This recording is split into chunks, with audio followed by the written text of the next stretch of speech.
My poor girl, you know him already. I know him? Yes, it was he who saved the life of your stepmother and her son. The Count of Monte Cristo? The same.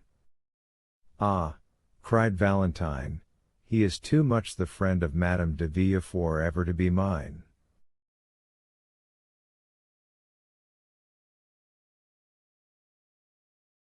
The friend of Madame de Villefort.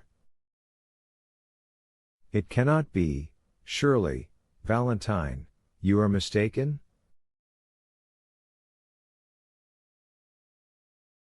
No, indeed, I am not, for I assure you, his power over our household is almost unlimited.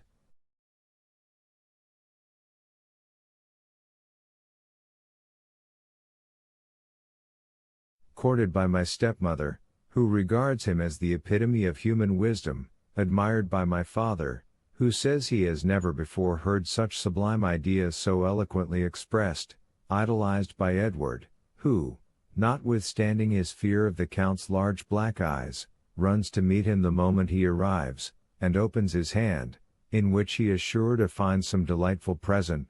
M. de Monte Cristo appears to exert a mysterious and almost uncontrollable influence over all the members of our family.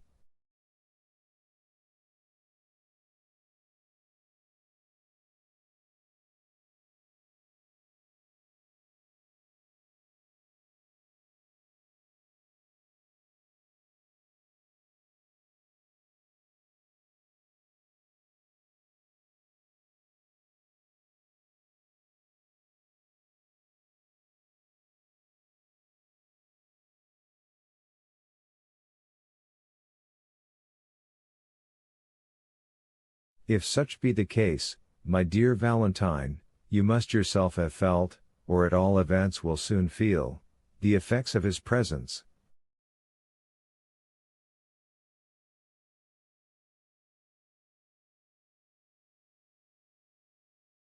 He meets Albert de Mercer in Italy, it is to rescue him from the hands of the banditti. He introduces himself to Madame Danglars, it is that he may give her a royal present.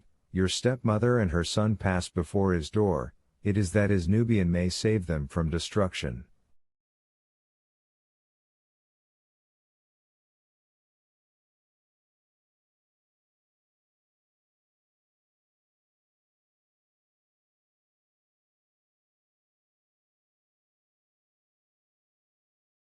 This man evidently possesses the power of influencing events, both as regards men and things.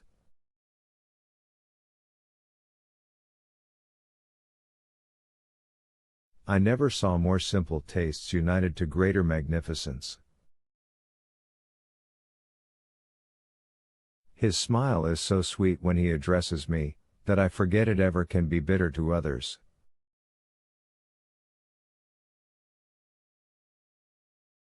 Ah, Valentine, tell me, if he ever looked on you with one of those sweet smiles?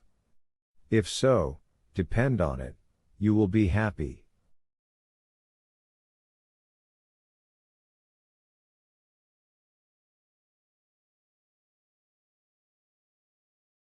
Me? Said the young girl, he never even glances at me, on the contrary, if I accidentally cross his path, he appears rather to avoid me.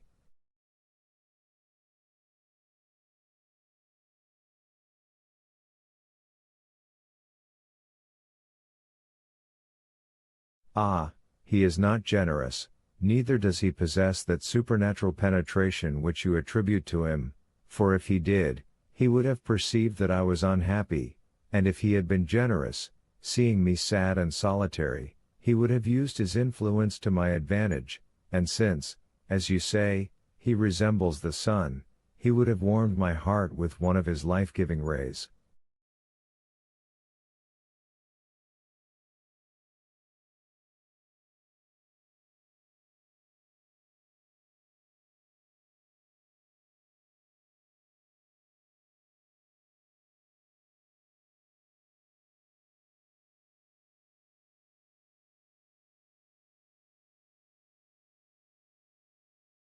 You say he loves you, Maximilian, how do you know that he does?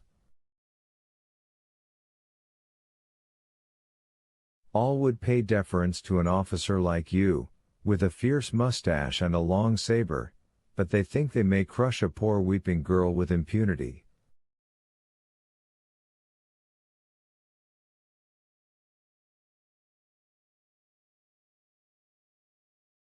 Ah, Valentine, I assure you are mistaken.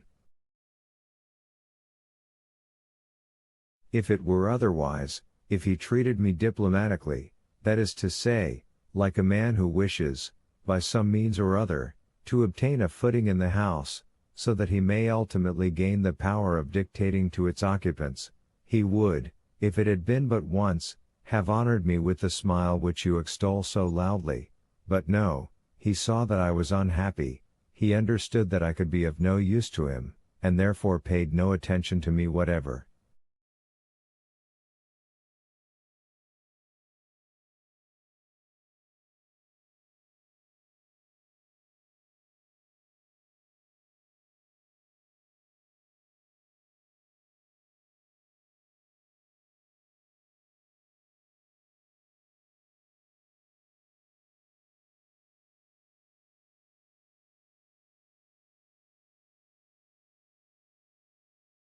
Who knows but that, in order to please Madame de Villefort and my father, he may not persecute me by every means in his power?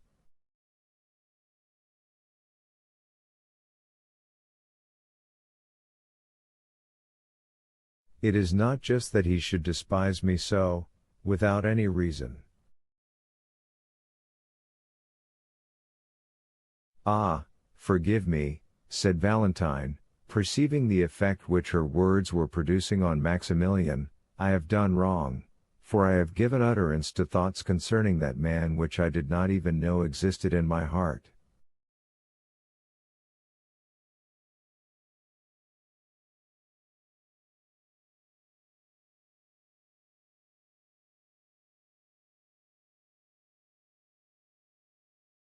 I do not deny the influence of which you speak, or that I have not myself experienced it, but with me it has been productive of evil rather than good.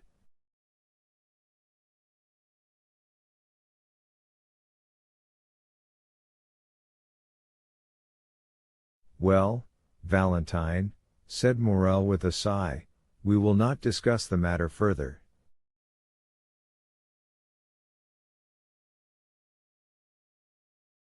I will not make a confidant of him.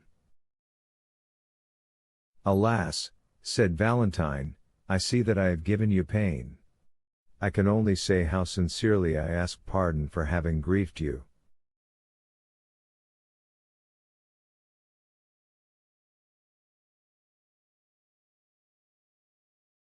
But, indeed, I am not prejudiced beyond the power of conviction. Tell me what this Count of Monte Cristo has done for you.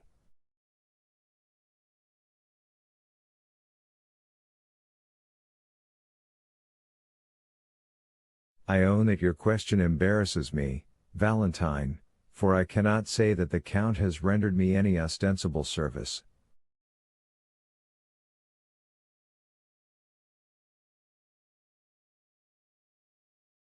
Still, as I have already told you, I have an instinctive affection for him, the source of which I cannot explain to you.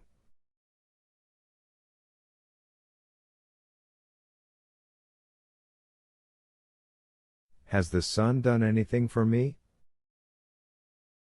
No, he warms me with his rays, and it is by his light that I see you, nothing more.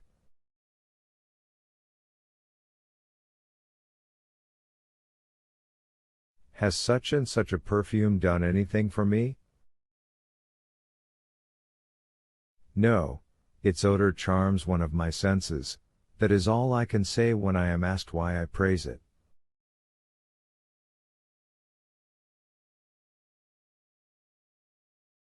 My friendship for him is as strange and unaccountable as his for me. A secret voice seems to whisper to me that there must be something more than chance in this unexpected reciprocity of friendship.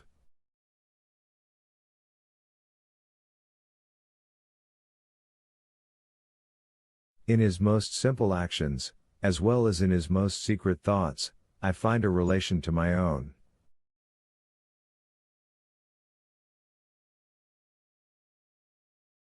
You will perhaps smile at me when I tell you that, ever since I have known this man, I have involuntarily entertained the idea that all the good fortune which has befallen me originated from him.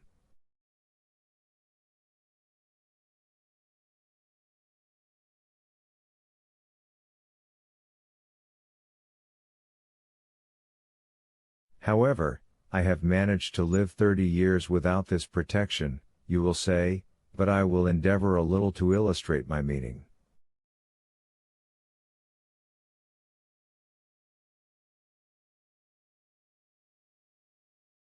He invited me to dine with him on Saturday, which was a very natural thing for him to do.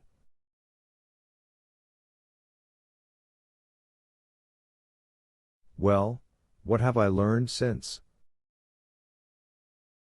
That your mother and M. de Villefort are both coming to this dinner?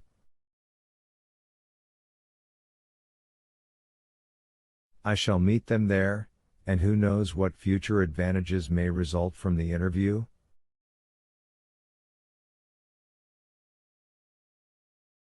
This may appear to you to be no unusual combination of circumstances, nevertheless, I perceive some hidden plot in the arrangement, something, in fact, more than is apparent on a casual view of the subject.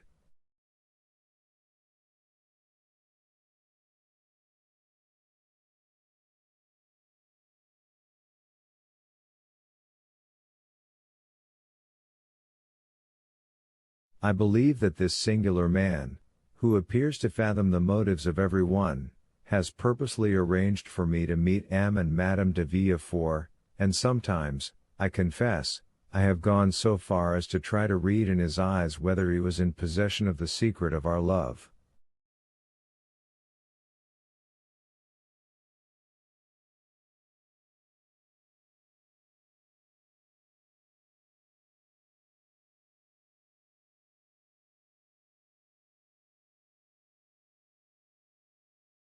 My good friend, said Valentine, I should take you for a visionary, and should tremble for your reason, if I were always to hear you talk in a strain similar to this.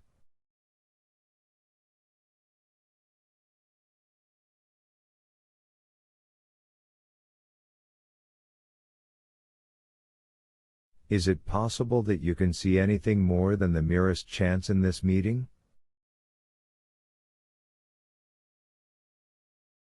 Pray reflect a little. My father, who never goes out, has several times been on the point of refusing this invitation. Madame de Villefort, on the contrary, is burning with the desire of seeing this extraordinary nabob in his own house, therefore, she has with great difficulty prevailed on my father to accompany her.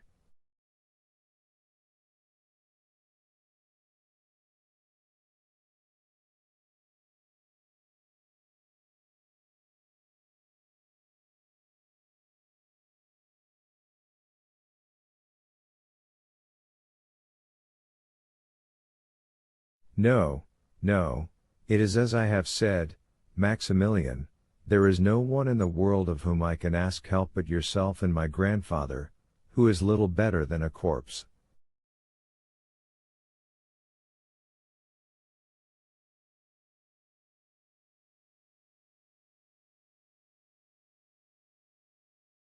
I see that you are right, logically speaking, said Maximilian, but the gentle voice which usually has such power over me fails to convince me today.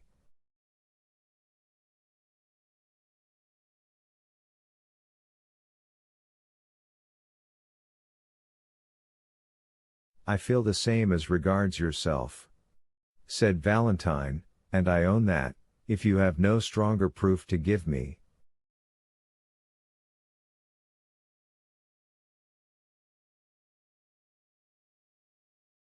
I have another, replied Maximilian, but I fear you will deem it even more absurd than the first.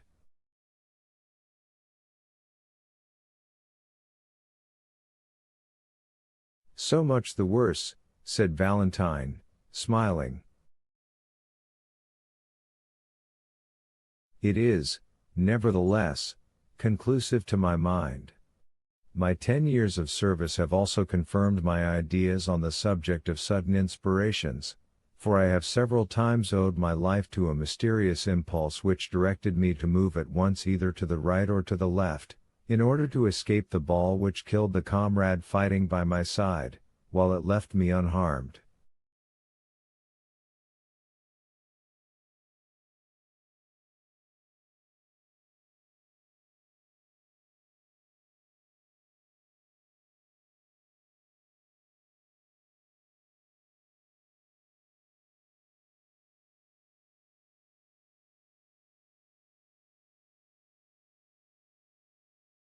Dear Maximilian, why not attribute your escape to my constant prayers for your safety?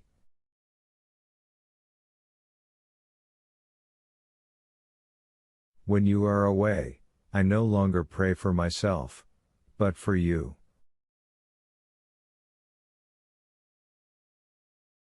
Yes, since you have known me, said Morel, smiling, but that cannot apply to the time previous to our acquaintance, Valentine.